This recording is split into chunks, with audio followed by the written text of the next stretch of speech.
ಸಚೇತನದ ವಿಶೇಷತೆ. ಸಂಕ್ರಾಂತಿ ಹಬ್ಬದ ವಿಶೇಷತೆಯ ಪರಿಚಯ. ಸಂಕ್ರಾಂತಿ ಹಬ್ಬವು ಸೂರ್ಯನ ಉತ್ತರಾಯಣದ ಪ್ರಾರಂಭ, ಸುಗ್ಗಿಯ ಹಬ್ಬ ಮತ್ತು ಹೊಸ ಆರಂಭಗಳ ಸಂಕೇತವಾಗಿದೆ. ಇದನ್ನು ಭಾರತಾದ್ಯಂತ ವೈವಿಧ್ಯಮಯ ಹೆಸರುಗಳಲ್ಲಿ ಆಚರಿಸಲಾಗುತ್ತದೆ. ಮುಖ್ಯವಾಗಿ ಎಳ್ಳು ಬೆಲ್ಲ ಹಂಚುವುದು, ದನ ಕರುಗಳಿಗೆ ಪೂಜೆ ಮತ್ತು ಗಾಳಿಪಟ ಹಾರಿಸುವುದು ಇದರ ಪ್ರಮುಖ ವಿಶೇಷತೆಗಳು. ಇದು ಕೃಷಿ ಮತ್ತು ಕುಟುಂಬ ಸಂಬಂಧಗಳ ಬಲವರ್ಧನೆಗೆ ಮಹತ್ವ ನೀಡುತ್ತದೆ. ಸಂಕ್ರಾಂತಿಯ ವಿಶೇಷತೆಗಳು. ಖಗೋಳೀಯ ಮಹತ್ವ. ಸೂರ್ಯನು ಧನು ರಾಶಿಯಿಂದ ಮಕರ ರಾಶಿಗೆ ಪ್ರವೇಶಿಸುವುದನ್ನು ಸೂಚಿಸುತ್ತದೆ. ಇದು ದಕ್ಷಿಣಾಯಣದಿಂದ ಉತ್ತರಾಯಣಕ್ಕೆ ಸಾಗುವ ಮಂಗಳಕರ ಕಾಲದ ಆರಂಭವಾಗಿದೆ. ಈ ದಿನದಿಂದ ಹಗಲುಗಳು ಹೆಚ್ಚಾಗುವುದರಿಂದ ಇದನ್ನು ದೀರ್ಘಾಯುಷ್ಯದ ಸಂಕೇತವೆಂದು ಪರಿಗಣಿಸಲಾಗುತ್ತದೆ. ಕೃಷಿ ಮತ್ತು ಸುಗ್ಗಿಯ ಹಬ್ಬ. ಹೊಸ ಬೆಳೆಗಳಾದ ಕಬ್ಬು, ಎಳ್ಳು ಮತ್ತು ಧಾನ್ಯಗಳ ಒಡೆ ಸಂಭ್ರಮವನ್ನು ಆಚರಿಸಲಾಗುತ್ತದೆ. ರೈತರು ತಮ್ಮ ದನಕರುಗಳಿಗೆ ಕೃತಜ್ಞತೆ ಸಲ್ಲಿಸಿ ಅವುಗಳನ್ನು ಅಲಂಕರಿಸಿ ಪೂಜೆ ಸಲ್ಲಿಸುತ್ತಾರೆ. ಸಾಂಸ್ಕೃತಿಕ ಆಚರಣೆಗಳು. ಎಳ್ಳು ಬೆಲ್ಲ ತಿಂದು ಒಳ್ಳೆಯ ಮಾತಾಡಿ ಎಂಬಂತೆ ಎಳ್ಳು ಬೆಲ್ಲ, ಕಡಲೆ, ಕೊಬ್ಬರಿ ಮಿಶ್ರಿತ ಸಿಹಿಯನ್ನು ಹಂಚುವುದು ಬಾಂಧವ್ಯದ ಪ್ರತೀಕವಾಗಿದೆ.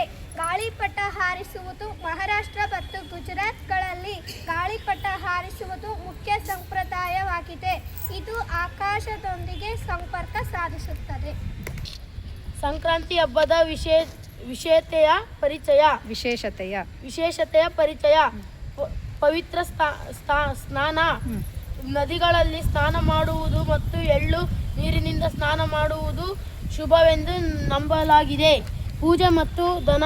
ಸೂರ್ಯ ದೇವರಿಗೆ ಪೂಜೆ, ಎಳ್ಳಿನ ದಾನ, ಸೂರ್ಯ ನಮಸ್ಕಾರ ಮತ್ತು ಆದಿತ್ಯ ಹೃದಯ ಪಾರಾಯಣ ಮಾಡಲಾಗುತ್ತದೆ. ಧಾರ್ಮಿಕ ಮಹತ್ವ. ಇದು ಕತ್ತಲೆಯ ಮೇಲೆ ಬೆಳಕಿನ ವಿಜಯವನ್ನು ಸಂಕೇತಿಸುತ್ತದೆ. ಶಂಕರಾಸುರನ ಮೇಲೆ ವಿಷ್ಣುವಿನ ವಿಜಯಂತಹ ಪೌರಾಣಿಕ ಕಥೆಗಳೊಂದಿಗೆ ಸಂಬಂಧಿಸಿದೆ. ಶಬರಿಮಲೆಯಲ್ಲಿ ಅಯ್ಯಪ್ಪ ಸ್ವಾಮಿಯ ಮಕರ ಜ್ಯೋತಿ ದರ್ಶನವು ಈ ದಿನದ ವಿಶೇಷ. ವೈಜ್ಞಾನಿಕ ಮಹತ್ವ. ಚಳಿಗಾಲದಲ್ಲಿ ದೇಹಕ್ಕೆ ಉಷ್ಣತೆ ನೀಡುವ ಎಳ್ಳು ಮತ್ತು ಬೆಲ್ಲದ ಸೇವನೆಯು ಆರೋಗ್ಯಕ್ಕೆ ಒಳ್ಳೆಯದು ಎಂದು ಹೇಳಲಾಗುತ್ತದೆ. ಸಂಕ್ರಾಂತಿ ಭಾರತದಾದ್ಯಂತ ವಿಭಿನ್ನ ಹೆಸರಿನಲ್ಲಿ ಪೊಂಗಲ್, ಲೋಹ್ರಿ, ಬಿಹು ಆಚರಿಸಲ್ಪಡುವ ಒಂದು ಸಮಗ್ರ ಹಬ್ಬವಾಗಿದ್ದು, ಕೃಷಿ, ಕುಟುಂಬ ಮತ್ತು ಆಧ್ಯಾತ್ಮಿಕ ಮೌಲ್ಯಗಳನ್ನು ಬೆಳೆಯುತ್ತದೆ.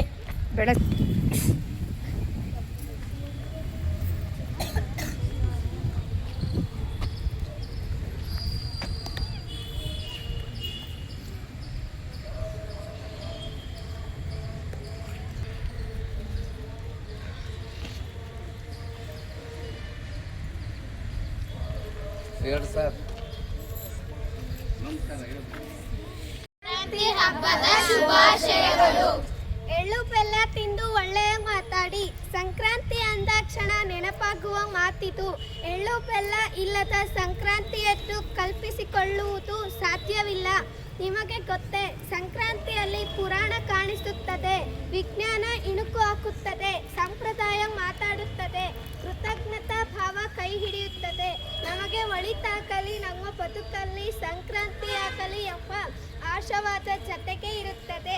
ಯುಗಾದಿ, ದೀಪಾವಳಿ, ಮೊಹರಂ, ಈದ್ ಮಿಲಾದ್, ಕ್ರಿಸ್ಮಸ್, ಗೌರಿ ಗಣೇಶ, ಮಹಾಲಯ, ಅಮಾವಾಸ್ಯೆ ಮುಂತಾದವೆಲ್ಲ ಜನಗಳ ಹಬ್ಬ. ಆದರೆ ಸಂಕ್ರಾಂತಿಯ ಸೊಗಸೇ ಬೇರೆ. ಇದು ದನಗಳ ಹಬ್ಬ. ಉಳಿದೆಲ್ಲ ಹಬ್ಬಗಳಲ್ಲೂ ತಾನು ಹೊಸ ಬಟ್ಟೆ ಧರಿಸಿ ಮೆರೆಯುವ ಮನುಷ್ಯ ಸಂಕ್ರಾಂತಿಯಲ್ಲಿ ಜಾನುವಾರುಗಳ ಅಲಂಕಾರಕ್ಕೆ ನಿಲ್ಲುತ್ತಾನೆ. ವರ್ಷವಿಡೀ ದುಡಿಮೆಯಲ್ಲಿ ತೊಡಗಿದ್ದ ದನ ಕರುಗಳಿಗೆ ಪೂಜೆ ಮಾಡುತ್ತಾರೆ. ಸಂಕ್ರಾಂತಿಯ ವೇಳೆಗೆ ಇಡೀ ವರ್ಷದ ದುಡಿಮೆ ರೈತಾಪಿ ಜನರ ಕೈಗೆ ಬಂದಿರುತ್ತದಲ್ಲ, ಹಾಗೆ ದುಡಿದದಕ್ಕೆ ದನ ಕರುಗಳಿಗೆ ಥ್ಯಾಂಕ್ಸ್ ವಂದನ ಹೇಳಲಿಕ್ಕೆ ಅವುಗಳನ್ನು ಸಿಂಗರಿಸಿ ಮೆರವಣಿಗೆ ಮಾಡಿ ಕಿಚ್ಚು ಹಾಯಿಸಿ ರೈತ ಖುಷಿ ಪಡುತ್ತಾರೆ. ಕಿಚ್ಚು ಹಾಯಿಸುವುದು ಎಂದರೆ ದನ ಕರುಗಳನ್ನು ಬೆಂಕಿಯಲ್ಲಿ ಜಿಗಿಸುವುದು. ಈ ಆಚರಣೆಯ ಗುಟ್ಟು ಗೊತ್ತೇ? ಸಂಕ್ರಾಂತಿ ಬರುವುದು ಗಡಗಡ ಚಳಿಯಲ್ಲಿ ಸಂದರ್ಭದಲ್ಲಿ. ಆ ವೇಳೆಗೆ ಕೃಷಿ ಕೆಲಸವು ಅಷ್ಟವಾಗಿ ಇರುತ್ತಿರಲಿಲ್ಲ. ದನಕರುಗಳಿಗೆ ಸ್ವಲ್ಪ ವಿಶ್ರಾಂತಿ ಸಿಕ್ಕಿರುತ್ತದೆ. ಅವುಗಳ ಮೈಯಲ್ಲಿ ಜಿಗಣೆಯಂತಹ ಕ್ರಿಮಿಗಳು ಅದು ಹೋಗು ಸೇರಿಸುತ್ತವೆ. ಗುಟ್ಟಾಗಿ ಅಡಗಿ ಕೂತು ಕಾಟ ಕೊಡುತ್ತಿರುತ್ತವೆ. ಇವುಗಳನ್ನು ತೊಲಗಿಸುವ ನೆಪದಲ್ಲಿ ಕಿಚ್ಚು ಹಾಯಿಸಲಾಗುತ್ತದೆ. ಬೆಂಕಿಯ ತಾಪ ಚೂರು ಚೂರು ತಾಗಿದರೆ ಸಾಕು, ಜಿಗಣೆಗಳು ತುಪ್ಪನೆ ಬೆಂಕಿಗೆ ಬೀಳುತ್ತವೆ. ಮರುಕ್ಷಣದಿಂದಲೇ ಜಾನುವಾರುಗಳ ಬದುಕು ನೆಮ್ಮದಿ ಹಾಳಾಗುತ್ತದೆ.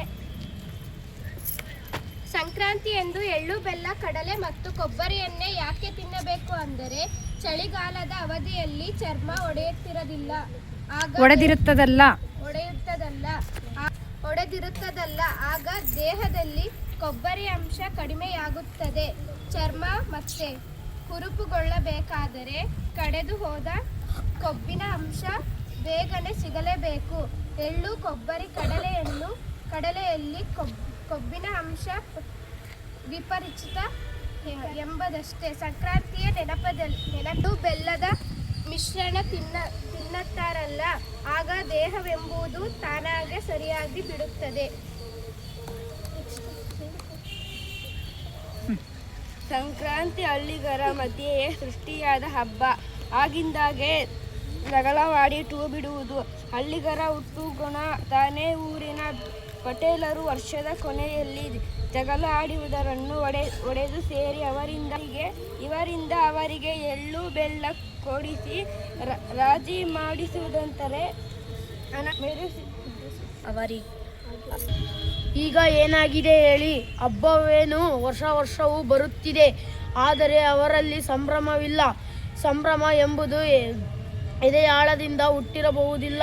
ಕೃಷಿಕರ ಮನೆಯಲ್ಲಿ ದನ ಕರುಗಳೇ ನಾಪತ್ತೆ.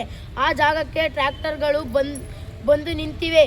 ಕಿಚ್ಚು ಹಾಯಿಸುವ ಸಂಪ್ರದಾಯ ಕಣ್ಮರೆಯಾಗುತ್ತದೆ, ಯಾಂತ್ರಿಕವಾಗುತ್ತಿದೆ. ನೌಕರಿಯ ನೆಪದಲ್ಲಿ ಪಟ್ಟಣ ಸೇರುವವರು ವಿಪರೀತ ಬ್ಯುಸಿಯಾಗಿದ್ದಾರೆ.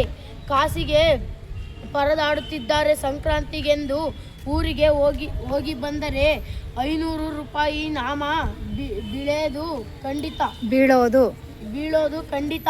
ಅದರ ಬದಲು 200 ರೂಪಾಯಿ ಖರ್ಚು ಮಾಡಿ ಹೋಟೆಲಿಗೆ ಹೋಗಿ ತಿಂದು ಬರೋದೇ ಸರಿ ಎಂದು ಲೆಕ್ಕ ಹಾಕಿ ಹಾಗೆ ಬದುಕುತ್ತಿದ್ದಾರೆ.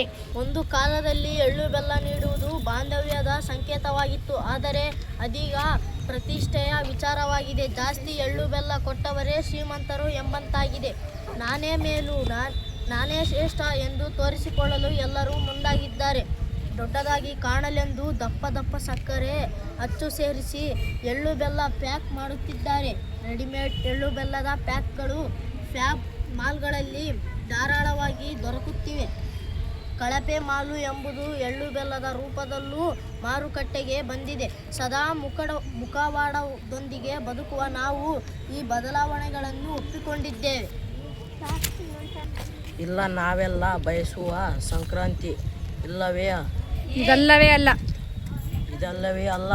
ನಮ್ಮ ಆಚರಣೆಯ ಸಂಕ್ರಾಂತಿಯಲ್ಲಿ ಸಂಸ್ಕೃತಿ ಇರಬೇಕು, ಸಂಪ್ರದಾಯ ಇರಬೇಕು, ಪ್ರೀತಿ ಇರಬೇಕು, ವಿಶ್ವಾಸ, ಕೃತಜ್ಞತೆ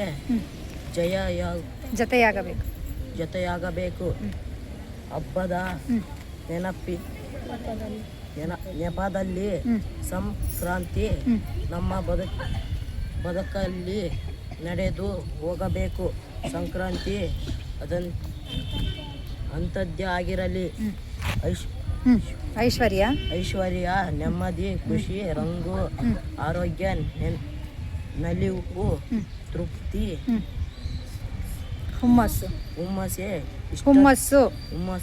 ಇಷ್ಟತ್ರ ಸಿದ್ಧಿಸಲಿ. ಸಂಭ್ರಮ, ಸೊಬಗು,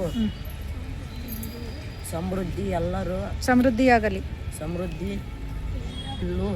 ತುಂಬು ತುಳಕೆಯಲ್ಲಿ ಎಲ್ಲರೂ ಹಾರೈಕೆ.